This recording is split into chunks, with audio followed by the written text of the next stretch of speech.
We will now leave our historical survey behind and move forward to a description of what is currently agreed upon assumption on what constitutes a grammatical category. A common consensus amongst linguists today is that we need to have at least 3 guiding principles for a determination of what are the basic units of grammatical analysis. The first principle says that there can be no upper bound on what should be considered to be a grammatical category. That is a basic unit that has to be posited.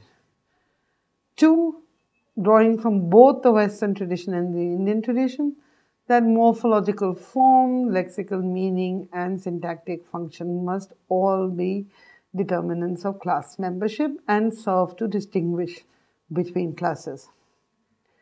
3, that classes must be uniform, identified by a number of uniform criteria, and they must contrast with each other in empirically demonstrable way. So principle A then, which is that there should be no upper bound, marks this break with the classical tradition. Right? And principle B, which is that there must be lexical meaning, morphological form, and syntactic distribution must be own determinants, marks a synthesis of all those traditions. Principle C is a restriction on a post-structuralism, if you want, restriction on the excesses of the substitution method and disallows just looking only at one criterion, which is syntactic distribution as the primary determinant of this condition. Okay. Given that the notion of grammatical category has to be employed in a whole host of theoretical approaches, we would like to make a theory plural notion of grammatical category. One definition that would seem to be able to work to say that if a form is to be identified as part of a grammatical category, it must satisfy 3 conditions. 1, that it should be a meaning, it should have a meaning that belongs to the same conceptual domain of all other members of that class. It must occur also as a second criterion. It must occur in systematic and similar contrast with the other members of X to other categories, such as, let's say if a category is X, then to distinguish it from other classes such as M, N, O, P, Q, right, etc. And its morphosyntactic representation must be relatable by rule to some morphosyntactic representation of the other members of X. If we define grammatical category like this, then we need one important principle, which is invoked in the second of the 3 principles, that there should be systematic and similar contrasts, makes the notion of contrast and the principle of contrast as a very important one. So what is this principle of contrast? Contrast is more than just difference. So it would seem correct, for example, to say that woman is different from an apple, but you can't say that a woman contrasts with an apple. However, it is possible to contrast a woman with a man in terms of a feature, sex. So women differ from men because women are female and men are male. For women and apples, however, there is no salient salient feature that can be binary values of which can be employed to distinguish women from apples. Rather, you could say humans are different from apples because plus living thing and minus living thing could be a feature that you can. This notion of contrast is usually formalized in linguistics with as follows: that you need to have a particular environment. You want to say that when you invoke the principle of contrast, that a grammatical form X is in a contrastive distribution vis-a-vis the grammatical form Y, if and only if X and Y have different values for a property or a set of properties. Right? In linguistics, the principle of contrastive distribution is used to distinguish, say, adjectives and verbs by the property or the feature or ability to have tense or aspect affixes. An adjective for a further property could be that it is only adjectives that can be marked or co-occur with the category intensifier very. What this notion of contrast does is also presuppose an across-the-board applicability. Implicit in a statement that nouns contrast with verbs in English. So let's say again in terms of aspectual inflections and ability to be marked by the definite article, is the assumption that this statement holds for all members of the set. So not only, so a noun which can co-occur with very, or a noun that can bear aspectual inflection is not going to be noun. So by this logic, a word like reading in the sentence, I invited him for the reading, cannot be classed as a noun, because even if it is marked by the definite article, it also has the progressive inflection in. Right? By analogous reasoning, reading cannot be classified as a verb either, because it is marked by a definite article. It is for these reasons, in fact, that a separate category, gerund, is proposed as a grammatical category by grammarians of English. So let us then define contrast definitively as the following. In a particular environment, a grammatical form X is in contrastive distribution vis-a-vis a grammatical form Y, if and only if all occurrences of X and Y have different values of the property of a property or a set of properties. Note that semantics can also play a deciding role when one class of forms is substituted for the other. In English, verbal past participles can occur in the same position as pure adjectives do. So you can say a hot man, you can also say a bored man. There is, however, a systematic semantic difference between the meanings that the two yield. Noun modifying adjectives are descriptive, but verbal participles indicate, as we've said before, results. So this would suggest that we need to set up two separate categories of adjectives and as participles. So participles do in fact contrast with adjectives. So we could include then in the definition of contrastive distribution this additional criteria of systematic semantic difference. For most linguists, the definition of using grammatical categories rather than parts of speech has proved to be a very powerful instrument. We have, I think we can say definitively, now abandoned all traditional and tradition-inspired presuppositions about the universal applicability of parts of speech. We can now actually ask very interesting questions. We can ask whether a language has the grammatical category noun or the grammatical category adjective as a primitive in the language. For the languages like Mundari, there is significant debate as to whether they have the grammatical category distinction between nouns and verbs. Similarly, we can ask whether a language has the grammatical category tense. Many languages have been proposed which do not. Chinese, for example, is a language which does not have the category tense. For all linguists who ask these questions, of course, there is a notion of grammatical category which is theory plural, because from a variety of theoretical frameworks, these very questions can be asked.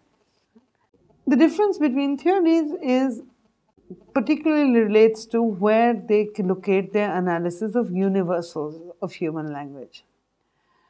If the universal of human properties of human language are held to originate from the general properties of human cognition, theories can choose the lexicon as the first major site of universal expression of universal properties. Cognitivist and cognitive grammar type approaches privilege the lexicon in this discussion. Right? So, if you take a quote from Langecker, which says that a language is fully describable in terms of its semantic structures, phonological structures, and symbolic links between them, it defines those semantic structures by establishing a correspondence with word classes. So, nouns in cognitive grammar typically denote things, verbs typically highlight processes, etc. In this universalist approach, then, languages will be expected to have all the basic grammatical categories. So we do not expect much variation. Construction grammar approaches, which is also cognitive linguistics based, does not show that does not, however, presuppose that word classes are universals. What they suggest, work by as Goldberg has shown, that the grammar of the language comprises of taxonomic networks of families of constructions connected to each other by general cognitive principles such as prototypicality, extension, etc. In these kind of theories, construction includes all the units of syntax, so there is no basis, and the lexicon and the morphology and lexical semantics. For such approaches, words have no special status and they encode no universal properties. For example, in Croft's 2007 Radical Construction Grammar, words on their own have only a meaning potential, by virtue of which they may play roles in the construction at the word, phrase, or sentential level. For other approaches, such as the generative approaches, reference to classes of words is rarely, if ever, made. This is because Chomsky's principles and parameters framework, or even its earlier avatars, employ a Bloomfeldian notion of the lexicon, which is a list of, or a Paninian notion, which is a list of exceptional and idiosyncratic properties. Right? The central idea in such an approach is that the properties of individual lexical items determine the outputs of syntactic derivations. So, reference to word class rather than just word is really impossible in this approach. Right? So, as a consequence, the notion of word class has very little relevance. For theoretical approaches to natural language processing, however, word class is an essential component because that forms the basis by which larger syntactic units are. So, we cannot use the the notion of word class as synonymous to the term grammatical category. Because even as in all these approaches, there is no reference to the notion of word class. There is reference, even at the level of syntactic meaning, to be able to be able to make reference to the notion of grammatical categories. So, in order to develop a notion of grammatical category, it is essential, therefore, that we have a theory neutral, or if you want, a theory plural approach to saying whether a particular lexical items, form and function is relevant for syntactic meaning or not. So the device that we are going to try and use in this system is to, rather than make a reference to word classes as the basis of which to define grammatical categories, we are going to use features. The notion of feature, and particularly the notion of distinctive feature, arose from Trubetskoy and Jakobson's Prague school in the realm of phonology. But this is a property that has been rapidly adopted in all other domains of linguistics for three principal reasons. For one, a commitment to the device of features does not automatically entail a particular theoretical choice on how they are to be dealt with. So a feature might be just something that is realized or definitional of the item in question, but they can, as a generative syntax, be used for checking, for valuing others, etc. Two, the use of features as a device does not necessarily entail a specific location or configuration to be the domain or distribution of its expression or distribution. So a feature may equally be a property of a morpheme or of the sublexical level quite generally, or it could be the property of a word or a phrase or the construction. Thirdly, features themselves can bundle. That is, they can be part of feature geometries. That is, a set of features can be used as part of the description into regularly co-occurring subgroups. So this is going to enable us to capture the idea of feature bundles without any further commitment to how and where such bundles arise. Kenishay 2010 argues that a move to describing grammatical categories as features and use of features more generally resolves the fundamental circularity of definition that underlies definitions of word class. Kenishay's insight is that as soon as some word has a property derivative from its class membership, then the fact that that very property will automatically serve as a criterion to define the word class in question is circular. It's a chain of circularity which can only be compounded if we go to define affixes as affixes that attach to noun.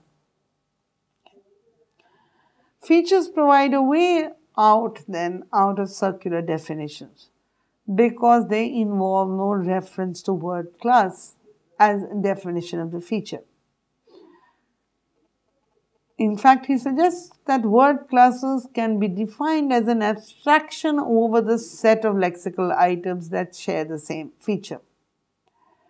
So, in other words, if we take our feature as the grammatical category to, let's say, be the category of number, that is the property of being singular or plural or dual or poker, that there is no reference here to the word class noun.